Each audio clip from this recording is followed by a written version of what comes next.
Bom dia a todos. Hoje teremos o nosso segundo tópico, a segunda parte do tema bioquímica do leite. É uma questão comum dentro da produção ou a bioquímica de animais de produção, se podemos ou não alterar o volume do leite e dos seus componentes. A produção do leite visa otimizar duas coisas: o volume total produzido ou o teor de cada um dos seus componentes. Dos três componentes maioritários, lactose, gordura e proteínas, dois deles podem ser alterados usando ou manipulando a dieta. Seriam basicamente a gordura e o teor de proteínas. O teor de lactose não é passível de ser manipulado, quer dizer, ele é manipulado, mas cada vez que alteramos sua concentração, o que modificamos é o volume total. Lembremos que uma das funções da lactose é o seu papel de pressão osmótica, puxar água para o interior das vesículas da glândula mamária durante a produção. Porque queremos aumentar volume e concentração? Volume, mas é óbvio, vamos ter uma quantidade maior de produto a ser vendida. No caso da concentração, aumenta a eficiência dos produtos derivados desse leite. Então, se temos uma maior, por exemplo, quantidade de ácidos graxos, teremos um rendimento maior de manteiga. Se temos uma maior quantidade de caseína ou de proteína precipitável, coagulável no leite, teremos um rendimento maior de queijo por volume ou por litro de leite usado. Essa variação do volume e do teor dos componentes é limitado, então oscila numa pequena faixa. Para a gordura temos máximo até 3 pontos percentuais e no caso do teor das proteínas entre 0,1 e 0,3 pontos percentuais. Parece muito pouco quando falamos de 1 litro de leite, mas imaginemos uma fábrica, uma indústria de produção de laticínios. Isso aqui representa 1 ou 3 pontos percentuais em um volume de milhões de litros de leite. Ali vamos ver uma diferença grande na produção. Além da dieta, temos outros fatores que determinam ou alteram essas duas variáveis, como o background genético do animal, o ambiente onde ele é criado, o estágio da lactação onde ele se encontra, doenças associadas, a estação ou o clima, assim como a idade do animal. Por que desejaríamos um maior teor de gordura no leite? Temos várias razões. Aumentaríamos o aporte energético por volume para a alimentação dos bezerros, então menor volume e maior energia. Aumentaríamos a produção de manteiga e todos os outros derivados de laticínios produzidos a partir do mesmo. E ainda alguns ácidos graxos no leite, como o butirato, ácido linoleico, agem de maneira nutracêutica, ou seja, possuem algumas atividades farmacológicas, como agentes anticarcinogênicos, no caso em humanos. Da onde vem a gordura que está no leite? Lembremos, é na glândula mamária que o leite é sintetizado, mas toda a gordura é ali produzida. Então, uma parcela da gordura do leite provém do acetato e butirato ruminal, aquele produzido pela degradação ou fermentação de carboidratos estruturais e não estruturais da dieta. Esse acetato e butirato gerarão ou servirão de base para a síntese de ácidos graxos de cadeia curta na glândula mamária. Isso corresponde entre 30% a 50% da gordura total. Enquanto os ácidos graxos que estão na dieta ou que estão no plasma, vamos dizer assim, se estão no plasma, eles provêm ou da dieta, ou do fígado, ou do tecido adiposo. Lembremos que o tecido adiposo utiliza acetato para a síntese de ácidos graxos.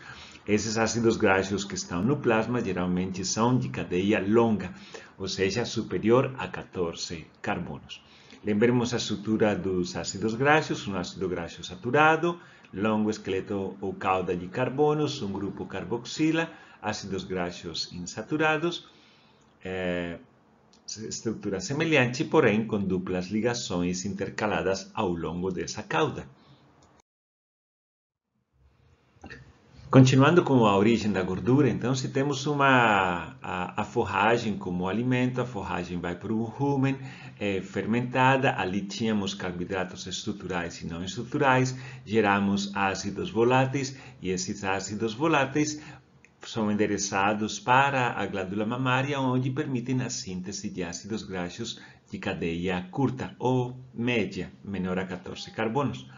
Por outro lado, aqueles que estão na dieta, os ácidos graxos ou a gordura contida na dieta como suplemento, pode ser endereçada ao plasma diretamente e do plasma pode ir para os adipócitos, sim, para ser depositada ali. E do plasma, então, você endereça posteriormente para a glândula mamária para ser incorporado nos triacil, diacil e monoacilgliceróis ali. Que fatores estão associados à diminuição da gordura do leite? Temos vários: o baixo aporte de ácidos voláteis a partir do rumen, deficiência de gordura na dieta como suplementação, deficiência de vitamina B12 e ainda excesso de grãos na dieta ou excesso de gordura da dieta. Isso mesmo, podemos ter a diminuição da gordura do leite por muito ou pouca gordura na dieta ou na refeição. Quando temos um aumento da proporção de forragem na dieta, isso estimula o aumento das síntese de ácidos voláteis, acetato e butirato. Eles têm dois destinos depois de ir para o plasma: adipócitos, onde aumenta a síntese de ácidos graxos, ou glândula mamária, onde vai também ser utilizados para a síntese dos ácidos graxos. Por que a deficiência de vitamina B12 alteraria a síntese ou o teor de gordura produzida na glândula mamária ou contida no leite? Porque a vitamina B12, se lembramos aqui, temos algumas transformações na oxidação de ácidos graxos. Aqui lembremos, um ácido graxo ímpar vai gerar um esqueleto de 3 carbonos final de propionato junto a todas as moléculas de acetato produzidas previamente. Esse propionato vai entrar no ciclo de Krebs para continuar sua oxidação na forma de succinil-CoA. Para que haja essa transformação, precisamos da vitamina B12 como coenzima. Se não temos essa oxidação, vamos inibir então a oxidação de ácidos graxos, que por acúmulo irá inibir a síntese de ácidos graxos na glândula mamária ou no tecido adiposo. No caso do excesso de gordura na dieta, então lembremos que os ruminantes, à diferença dos omnívoros ou dos carnívoros, conseguem ou toleram quantidades de gordura muito menores na dieta. Se um omnívoro e carnívoro pode tolerar até 20 a 25%, ruminantes o máximo oscila entre 6 e 8%. Ácidos graxos livres no rumen inibem o crescimento da microbiota. E lembremos, tudo o que acontece no rumen depende da microbiota celulolítica, amilolítica, metanogênica, lipolítica que ali se encontra. A outra razão pela qual o excesso de gordura pode inibir ou diminuir o teor de ácidos graxos no leite é porque ácidos graxos insaturados na dieta passam depois para o plasma e ali, quando endereçam na glândula mamária, eles inibem a expressão dos genes que codificam acetil-CoA carboxilase e ácido graxo sintase, envolvidas, como o nome sugere, na síntese de ácidos graxos. Por isso, aumento deles na dieta deprime a sua presença no leite. No caso dos carboidratos, o aumento de carboidratos não estruturais na dieta também alteram ou diminuem o teor de gordura do leite. Por que razão? Como vimos anteriormente, carboidratos estruturais, como os presentes na forragem, aumentam os tijolinhos estruturais para a síntese de ácidos graxos, tanto na glândula mamária como no tecido adiposo. Quando temos carboidratos não estruturais, como amido presente nos grãos de fácil digestão, isso induz uma rápida fermentação, diminuição do pH, e a diminuição do pH altera a biohidrogenação, diminui a biohidrogenação ou a saturação de ácidos graxos no rumen, deixando um maior teor de ácidos insaturados livres e, como vimos na slide anterior, eles inibem a expressão das enzimas envolvidas na síntese de ácidos graxos, ácido graxo sintase, acetil-CoA carboxilase.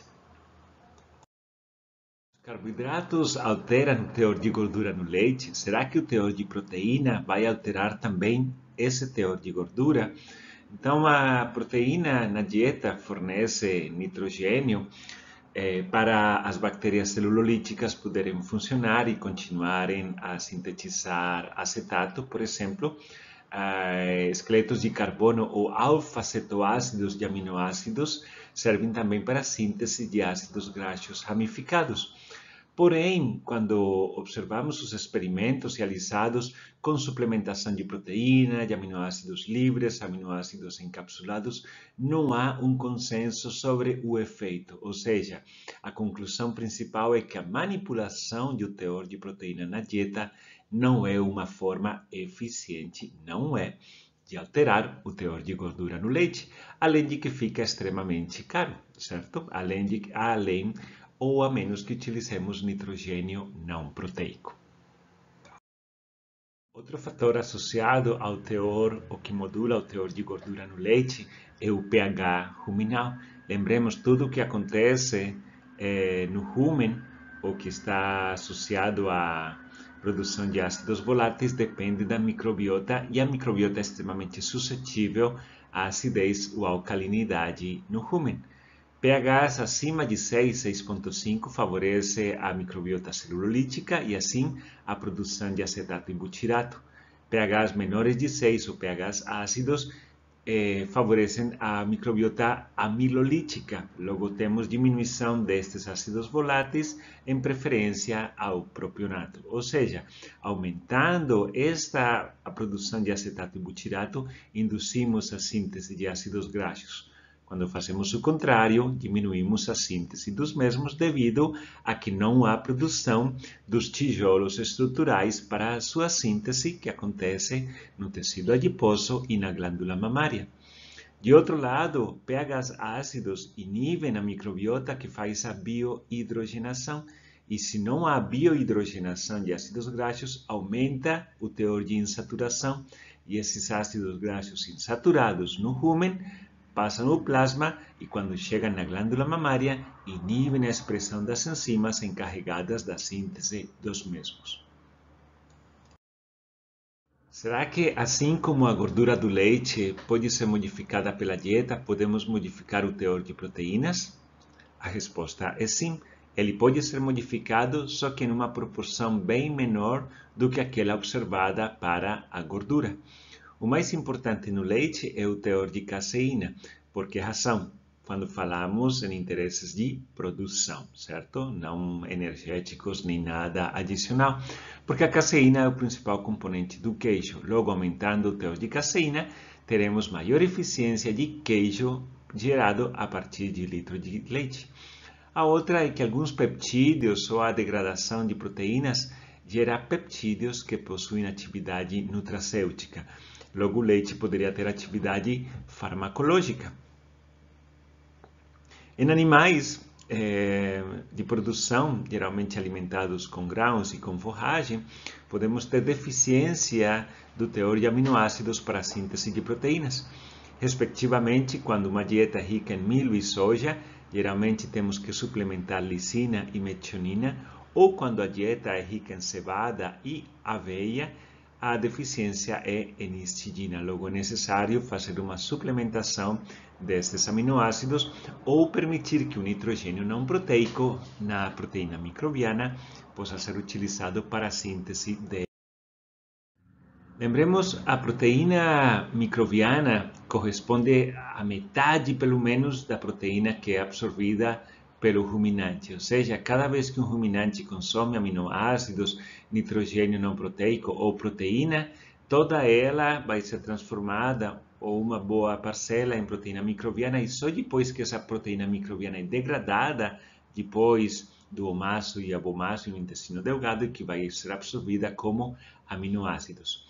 Dificilmente, aumentando o teor de proteínas na dieta, alteramos a concentração desta no leite.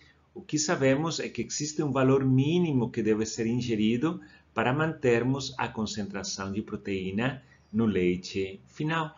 Então, a estratégia principal não é aumentar o teor de proteínas ou de aminoácidos, senão aumentar a biodisponibilidade de todos os nutrientes que estão na refeição. Como podemos fazer isso? Com um pré-tratamento. Esse pré-tratamento pode ser mecânico, por exemplo, a ruptura da forragem, dos grãos, etc. A ruptura mecânica aumenta a superfície de ação das enzimas no rumen. Se fazemos tratamento físico-químico, como ácidos e álcalis com a mesma finalidade, ou pré-tratamento enzimático. Todos eles, independente da estratégia, aumentam a biodisponibilidade. E se há maior disponibilidade de absorção, maior eficiência energética para todas as moléculas, incluindo as proteínas. Aqui temos um exemplo de como alterar a relação entre volumoso e concentrado, ou seja, carboidratos estruturais e não estruturais, do máximo de volumoso para o mínimo e, ao contrário, para o concentrado. Alteramos drasticamente, como vemos aqui, a relação entre os ácidos voláteis produzidos. Lembremos que esses ácidos voláteis serão os esqueletos necessários para a síntese tanto de ácidos graxos na glândula mamária, no tecido adiposo, ou de glicose no fígado, que vai alimentar a síntese de lactose na glândula mamária. E mais uma vez, só que com um gráfico um pouquinho diferente, vemos como a alteração ou a prevalência da flora celulolítica ou amilolítica vai aumentar ou diminuir o teor de acetato ou de propionato. Respectivamente, temos mais acetato gerado quando temos a flora celulolítica, mais propionato quando temos a amilolítica. Lembremos que cada vez que aumentamos ou estimulamos a flora amilolítica, diminuímos o pH. E diminuindo o pH, damos preferência também ao crescimento de bactérias lácticas, aquelas que produzem ácido láctico como produto final, e isso pode nos levar a um quadro patológico, a de acidose ruminal. Finalizar, se vimos que podemos alterar o teor de alguns componentes do leite, podemos também fazer o controle de qualidade do leite através do monitoramento ou verificando a presença de algumas enzimas. Lembremos que as enzimas são extremamente suscetíveis ou resistentes a pH, temperatura, pressão, presença de sal, etc. Logo, podemos verificar a presença ou associar a atividade de algumas enzimas próprias do leite ao deterioro, preservação ou história térmica ou de infecção do animal produtor, dependendo da atividade enzimática. Alguns exemplos disto que estamos mencionando. A lactoperoxidase, que é uma enzima presente no leite normalmente, é um indicador de superpasteurização. Ela é resistente à temperatura e unicamente perde sua atividade quando o leite foi incubado a temperaturas acima de 80 graus. Lembremos que as temperaturas de pasteurização e superpasteurização estão um pouquinho abaixo dessas aqui. Então, dependendo ou medindo a atividade desta enzima, podemos verificar se o leite foi pasteurizado, superpasteurizado ou não. Da mesma maneira, podemos utilizar a catalase. Se a enzima anterior era resistente a altas temperaturas, a catalase é extremamente termolável. Então, facilmente podemos saber se o leite foi subpasteurizado ou não teve tratamento térmico algum. Também podemos ter aumento da atividade de catalase associadas a alguns outros eventos, como infecções, como mastite ou estágio de lactação da mãe. E ainda podemos determinar o teor de plasmina. A plasmina, se lembramos o tópico de coagulação do sangue, a plasmina é uma protease. Está presente no plasma, está presente no leite também. E acreditamos, ou aparentemente, a plasmina está associada à coagulação do leite, naquele leite tratado ou de longa vida, que chamamos de UHT, por um mecanismo semelhante àquele em que a renina produz a precipitação da caseína, a plasmina produziria a gelificação do leite, produzindo ou estimulando uma desnaturação e perda da solubilidade. Então, verificando os teores de plasmina, podemos ter uma ideia de quanto esse leite poderá durar em bom estado em conservação. E assim chegamos ao final do nosso tópico de hoje. Muito obrigado pela atenção e nos encontramos na próxima postagem.